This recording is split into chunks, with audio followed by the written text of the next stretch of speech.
Hello everyone, welcome to Sanjay Suman classes. आज हम लोग देखेंगे रेलवे ग्रुप डी 2018 का साइंस पेपर सॉल्व करेंगे।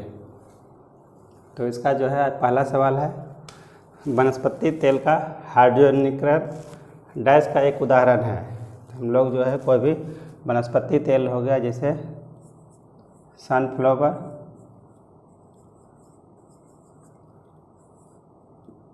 या फिर ऑलिव ऑयल,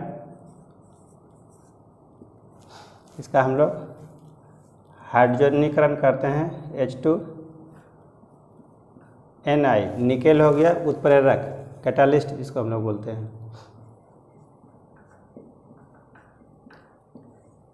तो हाइड्रोजनीकरण में क्या होता है, जहाँ जहाँ जो डबल बॉन्डिंग रहता है, जैसे C डबल बॉन्ड C या फिर C ट्रिपल बॉन्ड C, तो ये जो है डबल बॉन्ड और ट्रिपल बॉन्ड जो है टूट जाता है, उसके जगह पर जो है हाइड्रोजन बॉन्डिंग आ जाता है। जैसे C डबल बॉन्ड C ये टूटेगा तो हो जाएगा C, इसमें तो एक पहले से होगा, तब एक हाइड्रोजन दो हाइड्रोजन दोनों में ऐड हो जाएगा, तो यहाँ पर डबल बॉन्ड खत्म होगा। उसी तरह से ठीक इसमें खत्म होएगा, तो ट्रिपल बॉन्ड है तो हो जाएगा C, दो बॉन्ड टूट जाएगा, इसका सिर्फ एक बॉन्ड बचेगा, तो इसमें जो है तीनों पर जो है हाइड्रोजन आ जाएगा। एक हाइड्रोजन पहले से होगा, तो ये वाला हाइड्रोजन यहाँ एक बॉन्डिंग और एक यहाँ बॉन्डिंग, ये दोनों इस दोनों की जगह पर हाइड्रोजन आ जाएगा।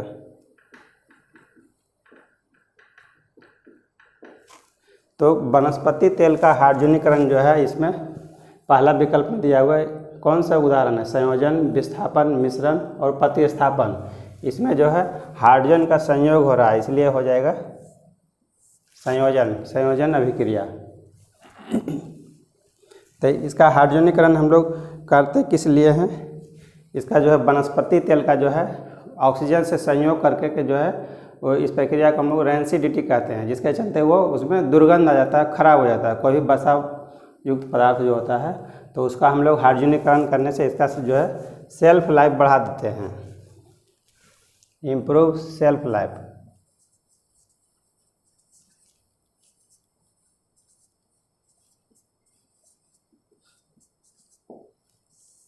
ये तेल का जो है उसका जीवन काल जो है, जिसका हम लोग अधिक समय तक इसका उपयोग कर सकते हैं, सनफ्लावर ऑयल, ऑलिव ऑयल, इस तरह का।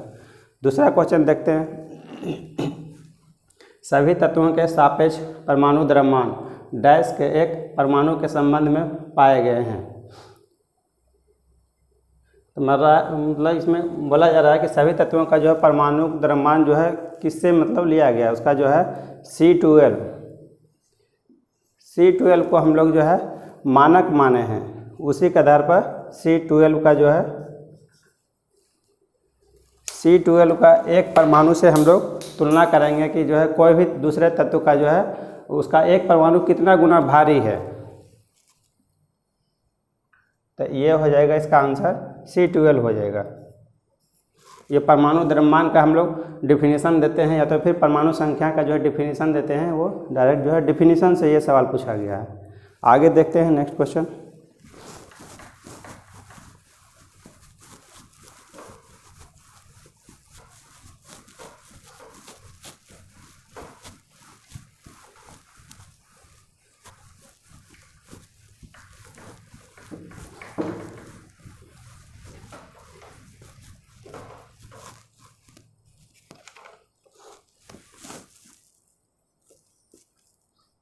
एक ध्वनि स्रोत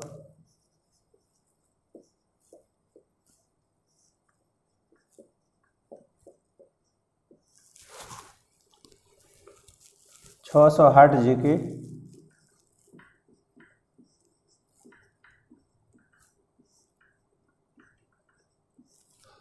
एक तरंग भेजता है।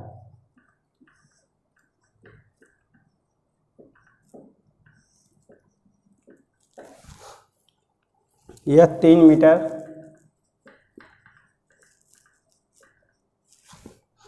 की तरंगदैर्घ्य पैदा करता है।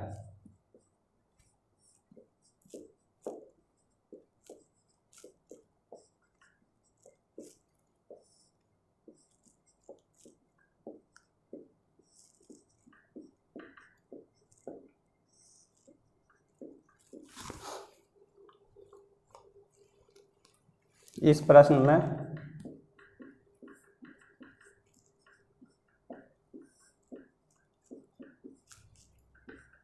ध्वनि तरंग की गति क्या होगी?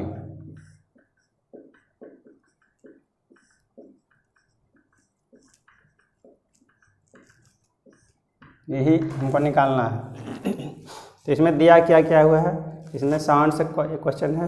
एक ध्वनि स्रोत से 600 हर्ट्ज, इसका हो जाएगा आवृत्ति 600 हर्ट्ज से हम लोग n से भी नोट करते हैं। यह 3 मीटर की तरंग दैर्घ्य दिया हुआ है 3 मीटर। इसी को हम लोग क्या n से डिनोट करते हैं और तरंग दैर्घ्य को लैम्डा से।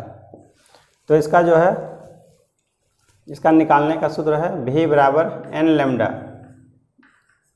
जहाँ पर जो है v का मान क्या है, ध्वनि का वेग, इसको v से नोट करते हैं,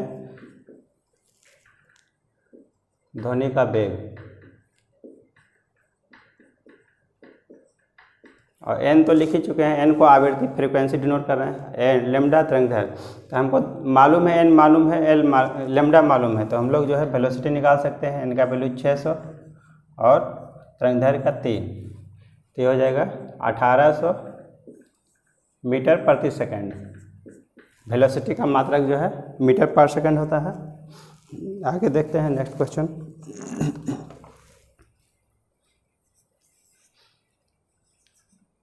RNA का पूरा नाम क्या है?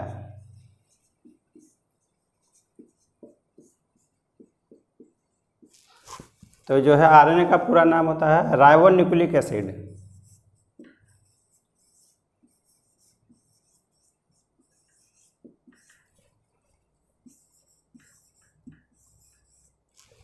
तो राइबो न्यूक्लिक एसिड RNA और क्या होता है DNA एक। तो DNA जो है डीऑक्सी राइबो न्यूक्लिक एसिड।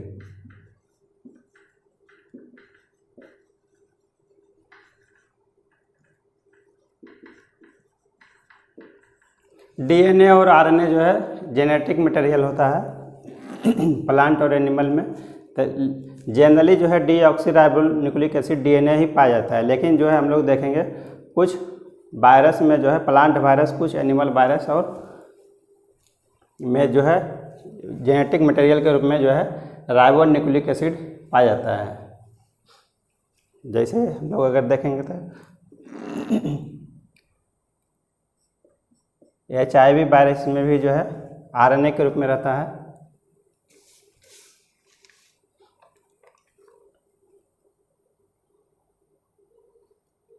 आगे देखते हैं हम लोग नेक्स्ट क्वेश्चन।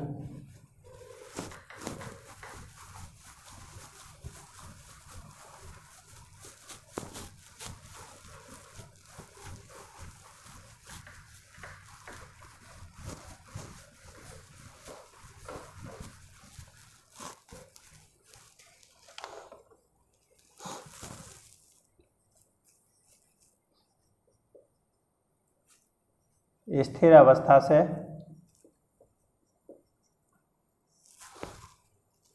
प्रारंभ करने पर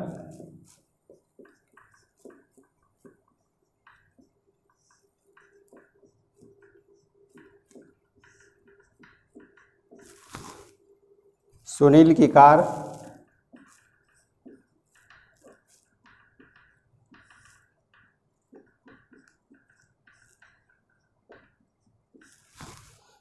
दस सेकेंड में 20 मीटर प्रति सेकेंड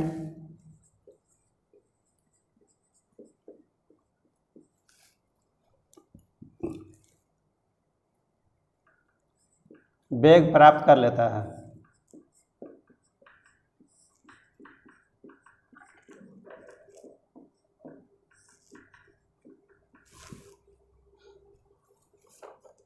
कार का त्वरण ज्ञात करें।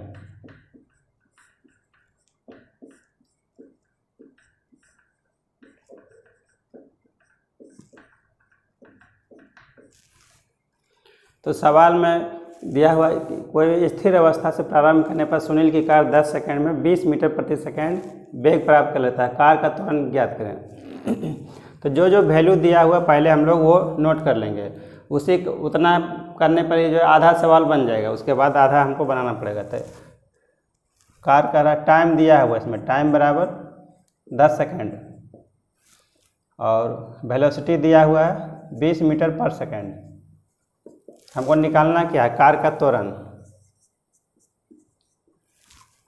तो इसमें हम लोग लगा सकते हैं v बराबर u प्लस ए टी गति का, या फिर इसमें v बराबर u स्क्वायर प्लस 2as और s बराबर u T plus half A T square. इसी फार्मूला का यूज करना है। तो इसमें टाइम, वेलोसिटी, एक्सेलरेशन निकालना है। तो इससे पहला फार्मूला इसमें जो है सेट हो रहा है। तो v बराबर u प्लस ए टी, तो v का वैल्यू हो गया 20, u का वैल्यू स्थिर अवस्था दिया हुआ, स्थिर अवस्था से मतलब तो इसका इनिशियल वेलोसिटी इसका 0 हो जाएगा, ये भी हमको दिया हुआ था u बराबर 0। तो u का वैल्यू 0 हो गया। a का वैल्यू निकालना है, टाइम दिया हुआ 10 सेकेंड, तो ये 0 आएगा 20 बराबर 80, a इंटू 10, तो a बराबर हो जाएगा 20/10, तो ये हो जाएगा 2 मीटर पर सेकेंड स्क्वायर। ये हमारा आंसर हो जाएगा। नेक्स्ट क्वेश्चन देखते हैं।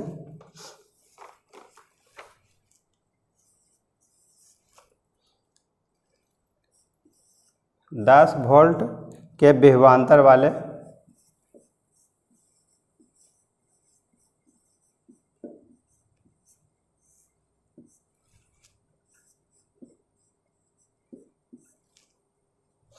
दो बिंदुओं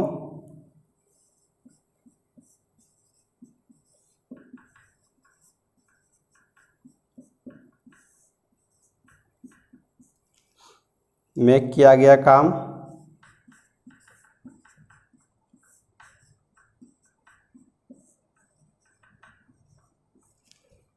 तीस जूल है।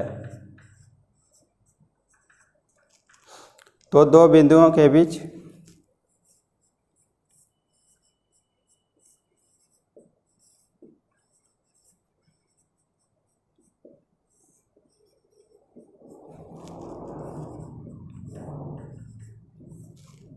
प्रवाहित होने वाला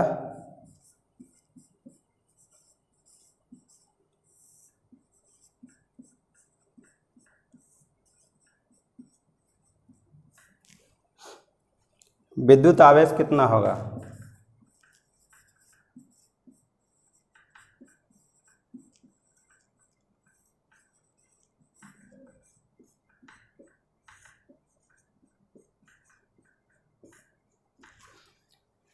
तो रेलवे ग्रुप डी में जितना भी साइंस से क्वेश्चन आता है न्यूमेरिकल जो है वो सिर्फ जो है 1 से 2 लाइन में बन जाता है, सिर्फ आपको जो है फॉर्मूला मालूम होना चाहिए। तो इसमें विभवांतर दिया हुआ है v बराबर 10 वोल्ट है और दो बिंदुओं के बीच में किया गया काम बराबर दिया हुआ है w बराबर 30 जूल। तो दो बिंदुओं के बीच प्रवाहित होने वाला विद्युत आवेश हमको क्या निकालना है, q बराबर क्या होगा। तो इसका फॉर्मूला होता है W बराबर QV, ये इलेक्ट्रिक का फॉर्मूला है, इलेक्ट्रिक चैप्टर में ये मिलेगा।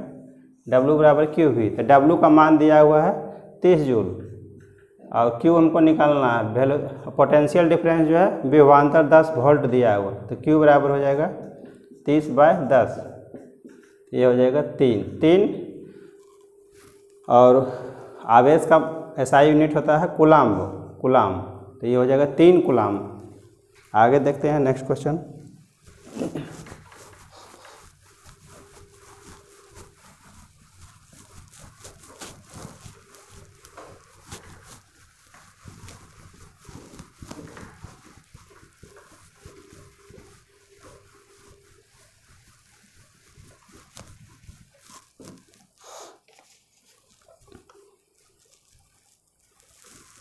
ये 7वां क्वेश्चन है।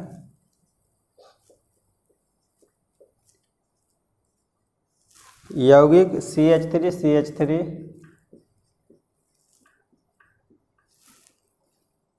का क्या नाम है?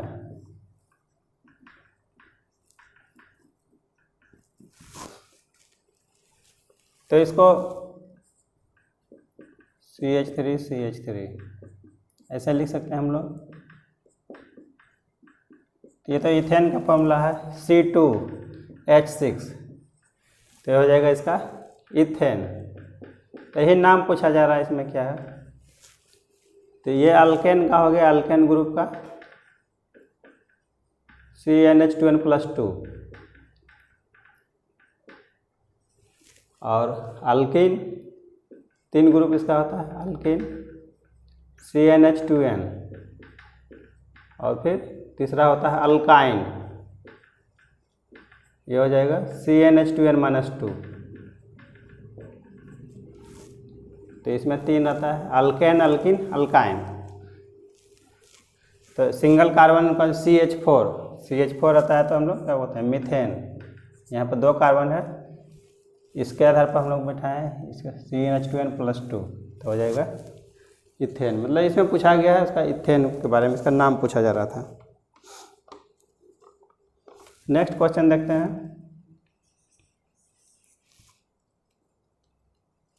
निम्न में कौन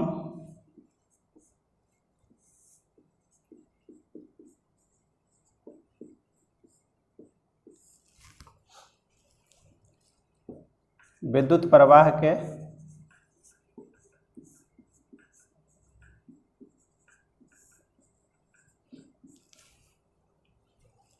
तापन प्रभाव पर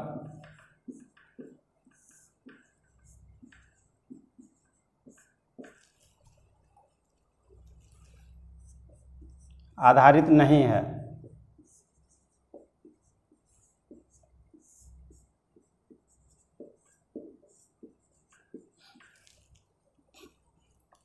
पहला दिया हुआ है इलेक्ट्रिक बल्ब,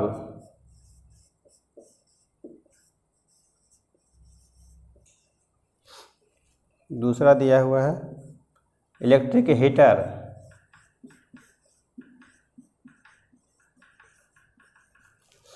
तीसरा दिया हुआ है माइक्रोवेव,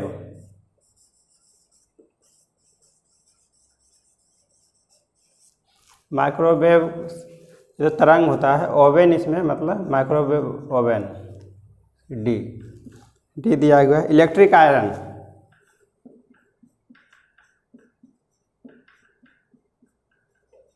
कह रहा है इनमें से कौन से विद्युत प्रवाह के तापन प्रभाव पर आधारित नहीं है? मतलब हम लोग करंट देते हैं और जो है मेटल गर्म हो जाता है, और इसमें जैसे इलेक्ट्रिक बल्ब हम लोग जो है उसमें करंट देते हैं और उसमें टंगस्टन बल्ब में जो है टंगस्टन का जो फिलामेंट होता है वो गर्म हो जाता है, वही चमकने लगता है। तब मतलब विद्युत प्रवाह से जो है उसका क्या हुआ? उसका ताप बढ़ रहा है, टेम्परेचर बढ़ रहा है, ये तो हो जाएगा। इलेक्ट्रिक हीटर, उसमें भी ठीक उसी तरह से है, हम लोग करंट देते हैं, उसका जो है मेटल गर्म होता है। फिर तीसरा है माइक्रोवेव ओवन, पहले इसका देख लेते हैं इलेक्ट्रिक आयरन, पर आयरन करते हैं हम लोग, उसमें भी हम लोग जो है करंट देते हैं और जिसके चलते मेटल गर्म हो जाता है। लेकिन माइक्रोवेव ओवन में जो है हम लोग करंट देने से जो है उसका गर्म, इसमें गर्म नहीं होता, गर्म दूसरा प्रोसेस होता है। तो इसका आंसर यही होगा, ये।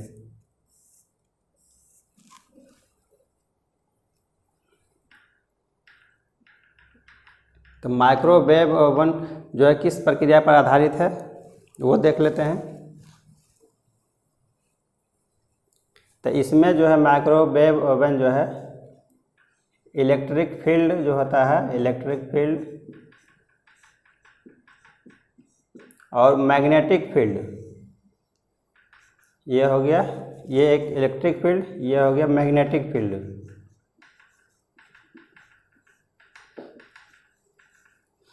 दोनों एक दूसरे का परपेंडिकुलर होता है, ये मतलब 90 डिग्री हो गया इलेक्ट्रिक फील्ड और मैग्नेटिक फील्ड, जिसके चलते जो है दोनों जो है इसका एक एक अणु जो है एक उसका कोई भी अगर हम लोग सामान गर्म करते हैं उसके अंदर माइक्रोवेव ओवन के अंदर रख करके, तो उसका एक एक अणु जो है गर्म होता है किस प्रक्रिया के द्वारा?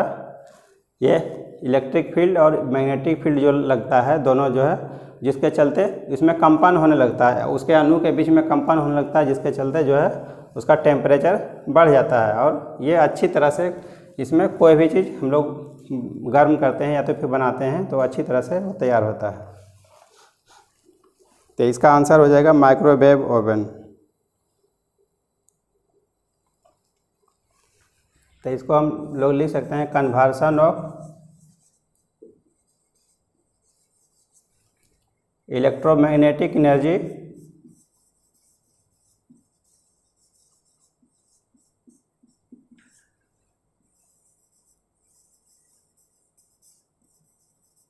Into thermal energy.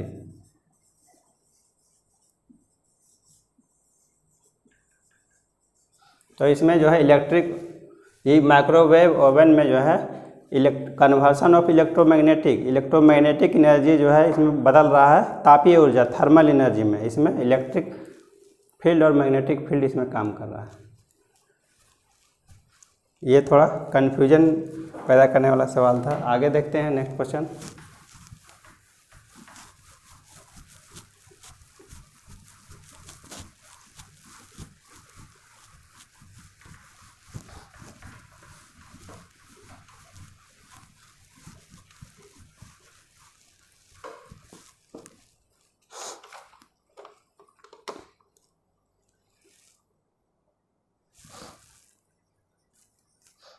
विद्युत परिपथ में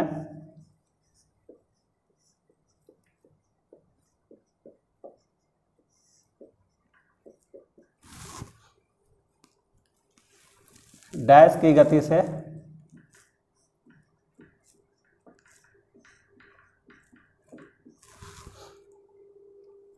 विद्युत धारा बनती है।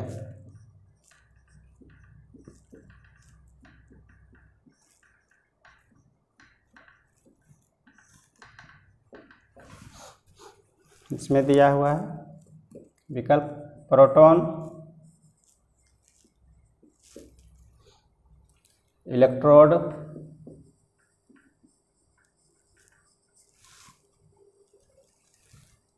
इलेक्ट्रॉन,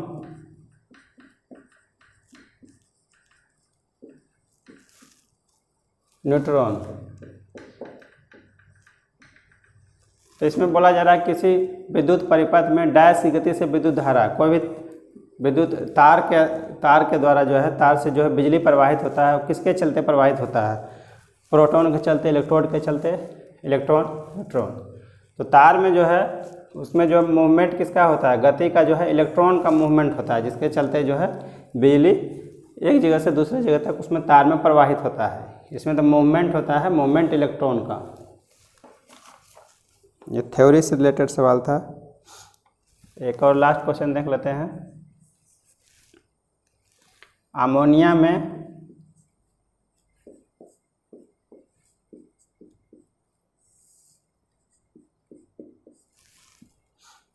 N2 और H2 नाइट्रोजन और हाइड्रोजन के द्रव्यमान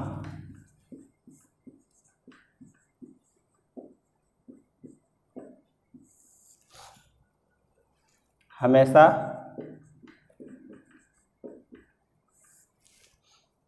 डैश के अनुपात में होते हैं।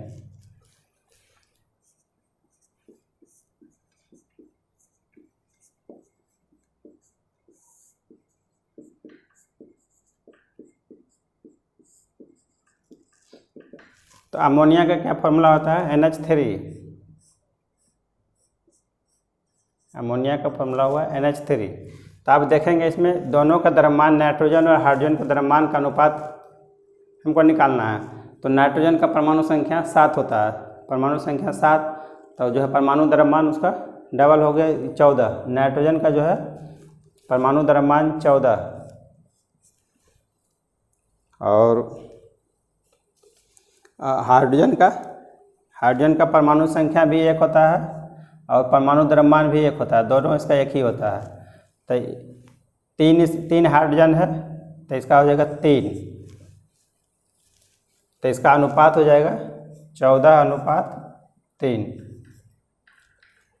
अमोनिया में जो है नाइट्रोजन और हाइड्रोजन के द्रव्यमान का अनुपात तो इसका मैं परमाणु द्रव्यमान इस तरह का सवाल में बनाने के लिए परमाणु द्रव्यमान निकाल लेंगे अलग अलग दोनों का, उसमें जितना से गुना रहेगा इसका, जितना उसका परमाणु रहेगा उससे हम लोग उतना का गुना कर देंगे उसमें।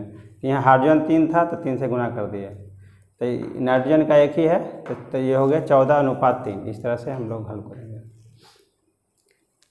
तो आज हम लोग इस तरह से जो है साइंस पेपर उसमें सॉल्व किए रेलवे ग्रुप डी का क्वेश्चन जिस तरह से पूछा गया था। अब आगे हम लोग देखेंगे नेक्स्ट क्लास में। Thank you for watching.